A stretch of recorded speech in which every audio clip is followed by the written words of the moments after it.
YouTube channel मैथवाइज GP sir में। आइए प्यारे गुलो, जैसा कि हमने पिछली वीडियो में 7 तक क्वेश्चन को कंप्लीट कर लिया था, लेकिन इस वीडियो के अंदर हम 8वें क्वेश्चन से लेकर 10वें क्वेश्चन तक कंप्लीट करेंगे और बहुत आसान है। थोड़ा सा वीडियो लंबा होगा, बहुत ज़्यादा लंबा नहीं होगा। तो चलिए प्यारे गुलो फटाफट क्वेश्चन को स्टार्ट करते हैं। सबसे पहले क्या हम करेंगे, देखिए बहुत लंबा चौड़ा सा क्वेश्चन दिया है, हमें केवल एक बात को ध्यान देना है और वो बात क्या हम यहाँ लिख देते हैं कि r बराबर कोष्टक में a comma b such that a minus के b क्या है, हमारे पास सम है। जो मॉड लगा के a माइनस बी है, ये क्या है, सम है। ठीक है, यानी हमें एक बात यहाँ पर बता दिया गया है कि a comma b such that a minus b mod में सम है। हमें क्या करना है, ये कह रहा है कि सिद्ध कीजिए कि बहुत देखिए इसको पढ़ने का लॉजिक नहीं, आपके पास क्वेश्चन आप खुद पढ़ लीजिएगा। यहाँ तुल्यता संबंध ज्ञात करने के लिए कह रहा है और कह रहा है कि प्रमाणित कीजिए, यानी आपको बताना है, प्रमाणित करना है कि 1, 2, 3 के सभी अवयव एक दूसरे से संबंधित हैं और समुच्चय 2, 4 सभी अवयव एक दूसरे से संबंधित है, परंतु 1, 3, 5 का कोई भी अवयव 2, 4 के अवयव में वही सब काम झाम दिया है। सिंपल सा प्रोसेस आपको हम बताते हैं कि यहाँ में वही 3 काम करना है। क्या करना है, सममित, स्वतुल्य और संक्रामक। 3 बात को आपको ध्यान में रखते हुए इस क्वेश्चन को कैलकुलेशन करना है। और एक बात आपको ये ध्यान देना है कि बहुत लंबा क्वेश्चन को नहीं ले जाएंगे, सिंपल तरीके से करेंगे। तो चलिए फटाफट हम क्या करते हैं, सबसे पहले हम पहला जो हमारा होता है स्वतुल्य, सबसे पहले स्वतुल्य को हम निकालते हैं। स्वतुल्य संबंध, देखिए स्वतुल्य संबंध में हम क्या करेंगे, सबसे पहले में क्या कहा है, a माइनस बी मॉड में क्या है, सम है। तो भाई मॉड का पहले मतलब समझिए आप, जैसे कि कोई संख्या माइनस का 2 के ऊपर मॉड है, तो जो माइनस होता है वो मॉड उसको क्या कर देता है, प्लस में कन्वर्ट कर देता है। तो कहने का मतलब अगर a माइनस बी सम है तो a भी तो सम होगा, क्योंकि भाई बात समझिए, क्योंकि मॉड में हम कोई सा भी संख्या लेते हैं, -4 ले तो ये बाहर आके क्या हो जाएगा, +4। ये दोनों क्या है, सम है। तो कहने का मतलब स्वतुल्य के लिए हमें एक फिक्स पैटर्न होता है, जो कि उस पैटर्न पे चलना होगा। हम क्या चलेंगे कि a comma b belongs to r, हम इसको लिख सकते हैं, सॉरी a कामा बी नहीं, a कामा a। तो यहाँ a comma a belongs to r हो गया, यानी a माइनस a मॉड, भाई मॉड क्या हो जाएगा, इस सम है, ए भी सम होगा, क्योंकि भाई a कोई संख्या है जो सम है। तो a माइनस ए भी जब हम घटाएंगे, आप देखिए, चलिए हम इसको घटा देते हैं, तो इसको हटाते हैं अभी। अगर इसको हम घटाएंगे सपोज दैट, तो हमारे पास क्या आ जाएगा, 0, जो कि भी क्या है, सम है, ए भी सम है। जब ई सम हो गया भैया, तो एक बात तो सीधी सीधी है कि a comma a belongs to r, चूँकि r एक स्वतुल्य संबंध है, r एक स्वतुल्य संबंध है। बस इतना लिख देना, बहुत लंबा हमने कहा ना रसगुल्लो नहीं लिखना, सिंपल तरीके से हमने लिख दिया। ठीक है, बारी आ जाती है दूसरा जो हमारे पास आता है उसका नाम होता है सममित संबंध। देखिए सममित संबंध जो होता है, इसका थोड़ा सा बात अलग चलता है, यानी कि यहाँ हम मानेंगे, हमने माना कि a comma b belongs to r, तो भैया a comma b belongs to r हो जाएगा a मॉड b क्या हो जाएगा, ये सम है, सम a मॉड b हमने क्या मान लिया, सम हो गया, क्योंकि भाई जब ये दोनों सम है तो ये भी सम होगा। अब यहाँ से हम माइनस को कॉमन लेते हैं, तो माइनस कॉमन लेंगे तो यहाँ पर आ जाएगा कोष्टक, यहाँ पर हम कर देते हैं b माइनस का a, इस पूरे का मॉड भी क्या हो जाएगा, सम है, यानी सम है। अब जरा एक बात आप नोटिस कीजिए, यहाँ के नीचे अगर आपको नहीं दिखाई दे रहा होगा तो हम इसको यहाँ लिखते हैं। यहाँ हम छोटी सी बात लिखेंगे क्या, कि b, देखिए मॉड के अंदर नेगेटिव चीज़ क्या हो जाती है, पॉजिटिव। b माइनस का a ये हमारा सम है, तो यहाँ पर b comma a belongs to r। देखिए a comma b comma a opposite मिल गया, यानी यहाँ पर चूँकि r एक सममित संबंध है, r एक क्या है, सममित संबंध है। लेकिन हमें स्वतुल्य सममित तो चेक कर लिया, लेकिन अब संक्रामक भी चेक कर लेते हैं कि संक्रामक है कि नहीं। चलिए देखते हैं, संक्रामक संक्रामक संबंध। देखिए यहाँ पर थोड़ा सा अलग होगा, थोड़ी सी कहानी में चेंजिंग आएगा। क्या आएगा भैया, वही मानेंगे, माना ए कामा बी बिलोंग्स टू आर, तो यहाँ हो जाएगा ए माइनस के बी के ऊपर मॉड। अब ई क्या हो जाएगा हमारा सम, इसके बाद ए माइनस के बी क्या, देखिए मॉड से अगर हम कोई संख्या बाहर निकालेंगे प्लस का आएगा, यानी क्या होगा ए माइनस बी, यानी ई हमारा हो जाएगा भैया ए माइनस का बी। इसके बाद हम क्या करेंगे, बिलोंग्स टू आर तथा b comma c belongs to r, तो यहाँ हो जाएगा बी माइनस के सी के ऊपर मॉड। अब इस मॉड को हम हटाते हैं तो यहाँ से फिर आपको समझाते हैं कि हो जाएगा बी माइनस के सी बिलोंग्स टू आर। एक बात समझिए, हमने क्या किया, ए कामा बी का मॉड लिया, फिर कोष्टक लगा के बिलोंग्स टू आर कर दिया, बी कामा सी का मॉड लिया, फिर इसी पे हमने कोष्टक लगा के बिलोंग्स टू आर कर दिया। अब यहाँ पर एक चीज़ देखा जाए तो अब भैया हम लेंगे अतः ए कामा सी जो कि बिलोंग्स टू आर होगा, तो हम इसको ए माइनस के सी का मॉड ए माइनस के सी बिलोंग्स टू आर। आप एक चीज़ देखिए, तो ए कामा सी आ गया, यानी हम कहेंगे चूँकि आर एक संक्रामक संबंध है, आर एक संक्रामक संबंध है। देखिए जो यहाँ कैलकुलेशन हम करा रहे हैं, इतना छोटा और लॉजिकल कैलकुलेशन आपको कोई नहीं करवाएगा। आप कहीं भी किसी भी सोशल मीडिया पे कहीं भी ऐप पर जाके देखेंगे, इससे सिंपल कोई नहीं कराएगा और एकदम परफेक्ट है। सिंपल तरीके से सिंपल लॉजिक हमने इसको कर दिया, फिक्स पैटर्न था, तुल्यता के लिए कह रहा था, तो हम यहाँ लास्ट में लिख देंगे अतः। भाई देखिए अतः आप समझिए एक बात, स्वतुल्य भी है, सम्मित भी है, संक्रामक भी है, तो हमारा जो आर होगा एक तुल्यता संबंध है। अब देखिए हमारा क्वेश्चन तो यहाँ तक हो गया, लेकिन यहाँ पर कुछ ब्यौरा दिया है एग्जाम्पल को समझाने के लिए, हम इसको नहीं करवाएंगे। न करवाने का एक रीज़न है, रीज़न क्या है कि बहुत ज़्यादा हमें क्वेश्चन को बड़ा नहीं करना, क्योंकि हमसे कहा था कि आर एक तुल्यता संबंध है तो हमने कर दिया। लेकिन आप सोचेंगे ये तो आधा ही है, फिर पूरा क्यों नहीं है, तो पूरा करने के लिए इन्होंने इतने कहा कि प्रमाणित कीजिए कि 1, 3, 5 के सभी अवयव एक दूसरे से संबंधित है। तो यहाँ पर हम ज़्यादा तो नहीं, थोड़ी कुछ बातें आपको बता देते हैं कि जैसे कि आप देखेंगे 1, 3, 5 अवयव जो हैं, ये अवयव हैं ये विषम हैं, ये अवयव क्या है, विषम है। और इसके बाद एक जो संबंधित है, ठीक है। और समुच्चय 2, 4 आप लिखेंगे अतः 2, 4 जो ई अवयव हैं, अवयव सम है। तो भाई कुछ संख्या सम है, कुछ संख्या विषम, जैसे कि आप देखेंगे विषम और सम, तो कहने का मतलब सम और विषम मिक्स आ गया। एक आध दो लाइन लिखना होता है, आप यहाँ तक कर देंगे तो भी कोई दिक्कत वाली बात नहीं है, और यहाँ तक करेंगे तो भी कोई संकट वाली बात नहीं है। आप इसका स्क्रीनशॉट ले सकते हैं और कोई दिक्कत वाली बात नहीं है, आप इसका स्क्रीनशॉट हो गया होगा। चलिए, तो ईथ होता है हमारा 8वें क्वेश्चन का सिंपल वाला कैलकुलेशन। चलिए भाई फटाफट 9वें क्वेश्चन को, तो चलिए साथियों फटाफट हमने 8वां क्वेश्चन देख लिया, 9वें क्वेश्चन को देखते हैं। और एकदम सेम है 8वें की तरह, आप देखेंगे क्वेश्चन को तो समझेंगे।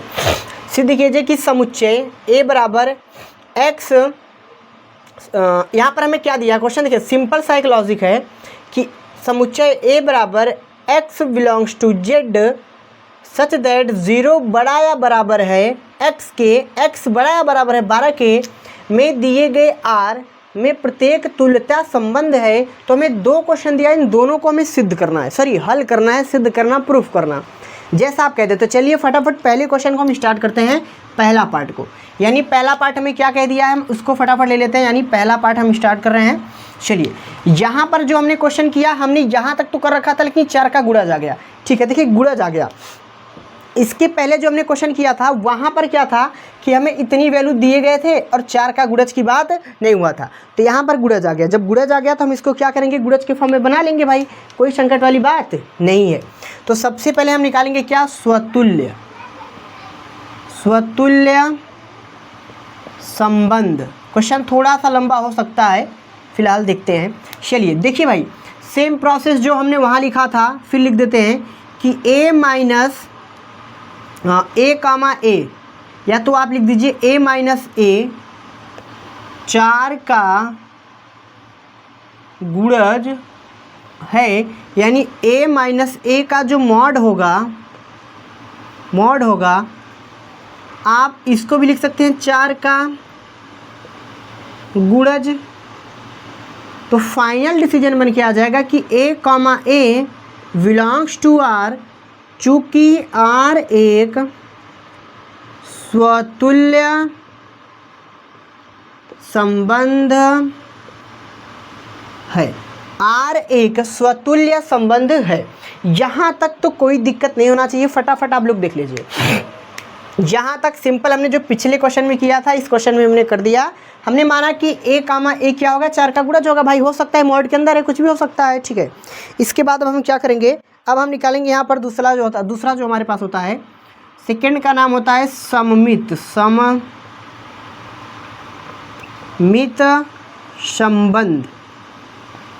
जो सममित संबंध होता है भाई, इस पे बात करते हैं ज़रा। अब इसको मानते हैं, तो माना ए माइनस के बी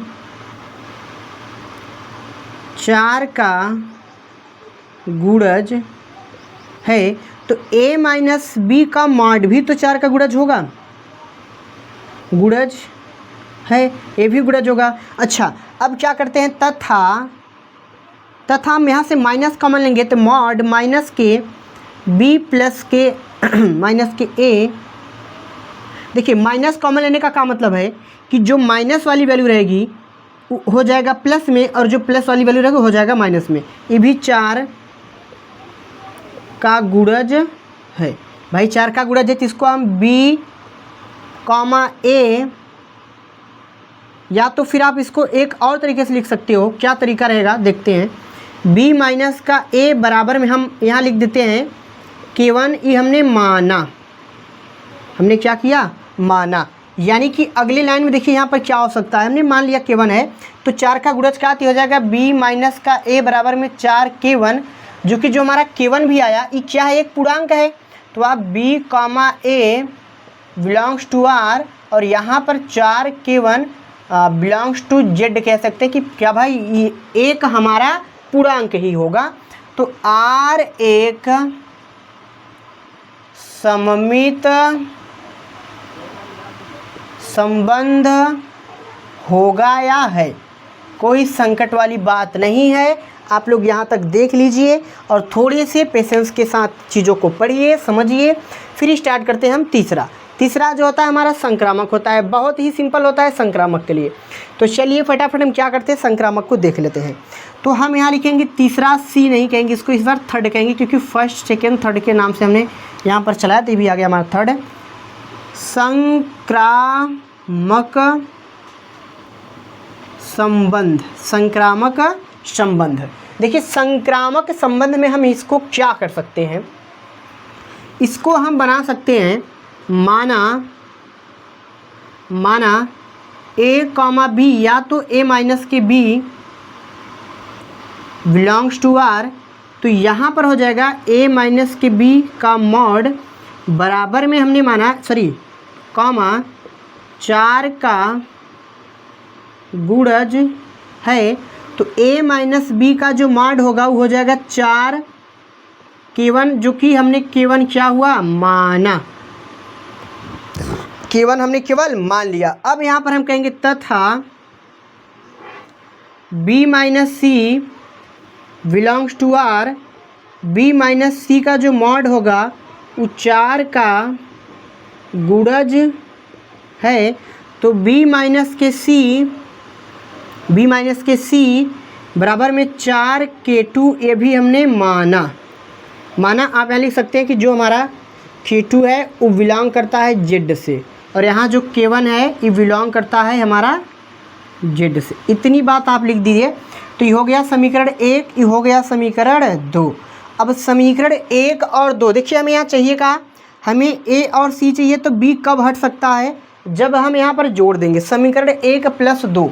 यहाँ पर हम कर देते हैं समीकरण 1 प्लस 2 सीधा, तो यहाँ हो जाएगा समीकरण 1 प्लस समीकरण 2। देखिए समीकरण 1 क्या हमारे पास है, एक हमारे पास है, किधर गया भाई, यहाँ, हाँ समीकरण 1 हमारे पास, हमने समीकरण 1 इसको कह दिया, तो हम इसको लिख सकते हैं b माइनस का c बराबर प्लस में, इसको लिख सकते हैं b माइनस का c बराबर में 4k1 प्लस 4k2, इतना लिख सकते हैं। b से b हमारा कट गया, a माइनस c बराबर में 4k1 प्लस 4k2 लिख सकते हैं, चूँकि 4k1 प्लस 4k2 जो है बिलोंग करता है z से, तो हम इसको डब्बा में लिख दिए, यानी कि a माइनस के c या a comma c belongs to r, चूँकि r एक संक्रामक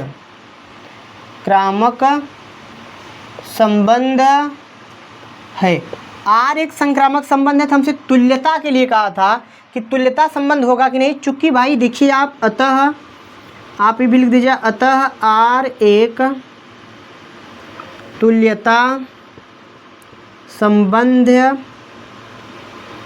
होगा, अतः r एक तुल्यता संबंध होगा। ये रहा हमारे 9वें क्वेश्चन का पहला पार्ट, बहुत ही आसान है, आप इसको बड़े आसान शब्दों से लिख सकते हैं। चलिए फटाफट स्क्रीनशॉट कर लीजिए, हो गया होगा। ये तो था हमारे 9वें का पहला हुआ पार्ट। अब हम देखते हैं सेकेंड पार्ट। सेकेंड पार्ट बहुत सिंपल है, हम चाहते थे होमवर्क देने के लिए, लेकिन हम इसको भी करवा देते हैं, फटाफट करवा देते हैं। चलिए फटाफट इसको स्टार्ट करते हैं। हम 9वें का सेकेंड पार्ट देख लेते हैं। सेकेंड पार्ट क्या होगा हमारा, देखिए सेकेंड पार्ट कह रहा है कि a comma b such that a b के बराबर है, और यहाँ पर हमें संख्या जो दिया गया है, इस संख्या कहा गया कि आपको 0 से 12 के बीच संख्या लेनी है, यानी हम एक दो समुच्चय अगर बनाना चाहें तो आप देखेंगे तो a से a में परिभाषित तो कर दे रहे हैं, लेकिन 0 1 2 3 4 5 6 7 8 9 10 11 और 12 सेम 1 2 3 4 5 6 7 8 9 10 11 12। देखिए इस प्रकार से अगर हम यहाँ 4 का गुणज ढूंढें तो हमें काफ़ी मेहनत लगेगा, लेकिन हम आपको जो तरीका बताते हैं लिखने का, आप वही तरीका लगाइए। तरीका क्या होगा, स्वतुल्य के लिए, स्वतुल्य संबंध के लिए। देखिए सेकेंड पार्ट करा रहे हैं ना, आप डाउट में मत जाइएगा। सेकेंड पार्ट कह रहा है कि a बराबर a, कहने का मतलब a बराबर a जब 4 का गुणज है तो आप देखेंगे कि a कामा a भी 4 का गुणज होगा, बिल्कुल होगा। तो यानी कि a comma a belongs to r for all values x belongs to a। तो हम लिख देंगे अतः r एक स्वतुल्य संबंध है। बस इतनी छोटी सी शब्द को यहाँ लिखना था। चलिए फटाफट बना लेते हैं बी वाले क्वेश्चन को, क्योंकि वीडियो बहुत लंबा हो जाता है भाई। सममित संबंध, देखिए सममित संबंध में हम क्या करेंगे, सममित संबंध में हम सबसे पहले लिखेंगे कि माना ए बी का गुणज होगा, तो भाई जब ए बी का गुणज है तो बी ए का गुणज होगा। जब गुणज होगा तो b comma a belongs to are, चूँकि आर एक सममित संबंध है। अब आप पूछेंगे कि सममित क्यों हुआ, क्योंकि ए कामा बी कामा ए अपोजिट मिल गया। हम इसको हटा देते हैं ग्राफ से, जो हमने बनाया अवयव समुच्चय, इसको हटा देते हैं, फालतू काम का नहीं है ये। चलिए थर्ड वाले पे आ जाते हैं फटाफट। थर्ड वाला कुछ इस प्रकार से है कि यहाँ पर दिया है सी, कह देते हैं इसको संक्रामक संबंध। संक्रामक संबंध में अगर आप यहाँ चीज़ नोटिस कीजिए, ए बी का गुणज है, सॉरी ए बी 4 का गुणज है, तो बी और सी भी होगा। यानी सबसे पहले यहाँ लिखते हैं माना ए बी 4 का गुणज है, तो बी कामा सी, बी सी 4 का गुणज होगा। भाई गुणज होगा तो एक बात आप नोटिस करेंगे कि यहाँ पर b comma c belongs to r, चूँकि आर एक संक्रामक संबंध है। अब देखिए आर हमारा क्या आ गया, संक्रामक भी आ गया, स्वतुल्य भी आ गया, सम्मित भी आ गया। तो हम लिखेंगे अतः आर एक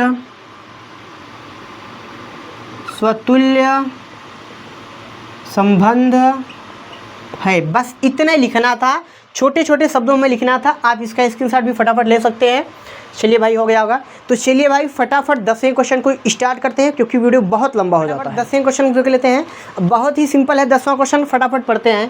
कह रहा कि ऐसे संबंध का उदाहरण दीजिए जो सममित हो परंतु स्वतुल्य न हो, संक्रामक नहीं, संक्रामक हो परंतु न स्वतुल्य न सममित, स्वतुल्य तथा सममित हो, संक्रामक नहीं, स्वतुल्य तथा संक्रामक हो, सममित नहीं, सममित तथा संक्रामक हो, स्वतुल्य नहीं। यानी इतना हमें एक ऐसा एग्जाम्पल लेना है जिसपे सब केसेस क्या संतुष्ट हो जाए।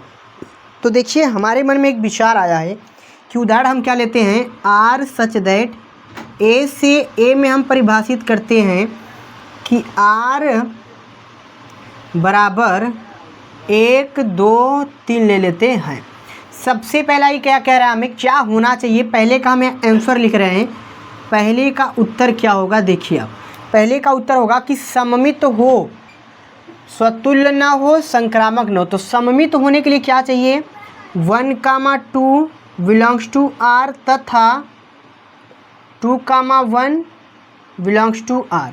ये क्या हो जाएगा भाई, सममित हो जाएगा। अगले की हम बात करते हैं, ये तो था हमारा पहला। अब हम दूसरे का उत्तर देखते हैं। दूसरे का उत्तर क्या होगा, फटाफट देखिए। दूसरा कह रहा है कि संक्रामक हो परंतु न स्वतुल्य न सममित।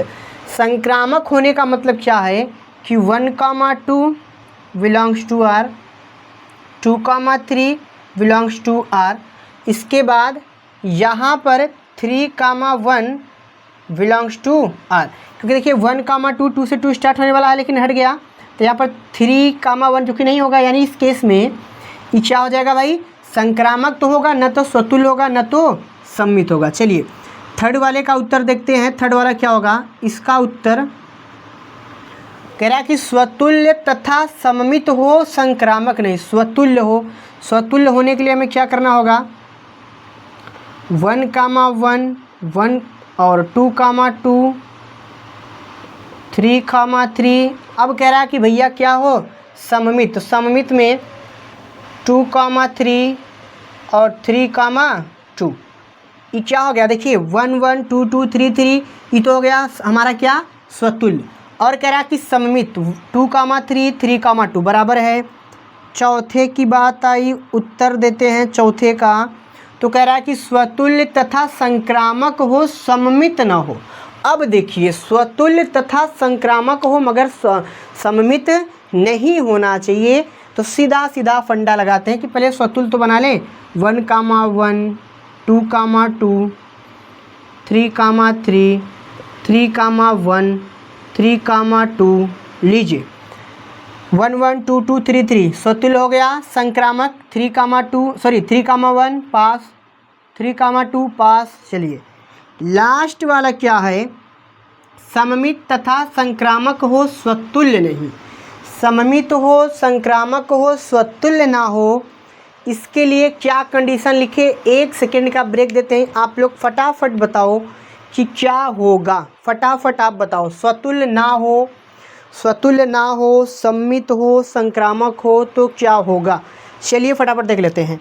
इसका उत्तर अगर हम लिखना चाहें तो होगा 1, 1 2, 2। देखिए 1, 1 2, 2 कह रहा कि सममित और संक्रामक हो, स्वतुल्य ना हो। संक्रामक तो यहाँ पर हम इसको 2, 1, क्योंकि समझिए 2 से स्टार्ट होने वाला यहाँ पर है, 2 से 2 हटेगा, 2, 1 यानी यहाँ 2, 1 भी होना चाहिए। अच्छा 2, 1 तो हमने कर दिया।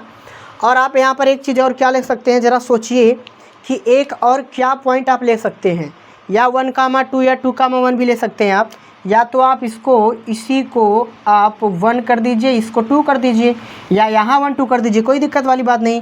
तो यही कहा था भाई 10वें क्वेश्चन ने, आप इसको देख लीजिए और स्क्रीनशॉट ले सकते हैं। बहुत सिंपल थे दोस्तों, बहुत ज़्यादा कठिन नहीं था।